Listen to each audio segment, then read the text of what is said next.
Daily. Taste the Daily. Sammakka Sarakka Sagar ప్రాజెక్టులో భాగంగా ఛత్తీస్గఢ్ లో కేవలం 50 ఎకరాలు మాత్రమే మునుగుతాయంటున్నారు బీఆర్ఎస్ మాజీ ఎంపీ వినోద్. రెగ్యులర్ గా వచ్చే అనుమతులను సాధించినట్లుగా కాంగ్రెస్ గొప్పగా చెప్పుకుంటుందని విమర్శించారు. ఈ ప్రాజెక్టులో కాంగ్రెస్ పాత్ర ఏ మాత్రం లేదన్నారు వినోద్.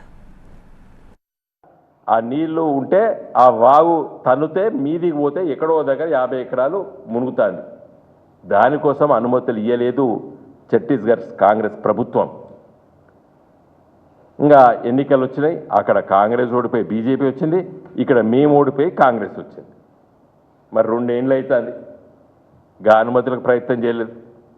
అసలు తెలియదు అది ఫైల్ ఉత్త క్లియర్గా అయింది. జనరల్గా క్లియర్ అయితే ఈయన పోయి తీసుకొచ్చిండు సర్టిఫికేట్. నిన్న 50 ఎకరాలు నుండి 100 ఎకరాలు అది 2023లో సర్వే చేసినాం.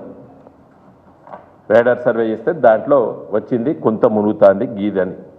దాన్ని ఇలా పత్రికలు ప్రముఖంగా తాటంత అక్షరాలతోనే రాపించుకున్నాడు ఇలా రేవంత్ రెడ్డి గారు, ఉత్తమ్ కుమార్ రెడ్డి గారు. దాంట్లో మీది ఏ కార కాదు, ఈసమంతా కూడా మీ పాత్ర లేదు సమ్మక్క సారక్క బ్యారేజీలో.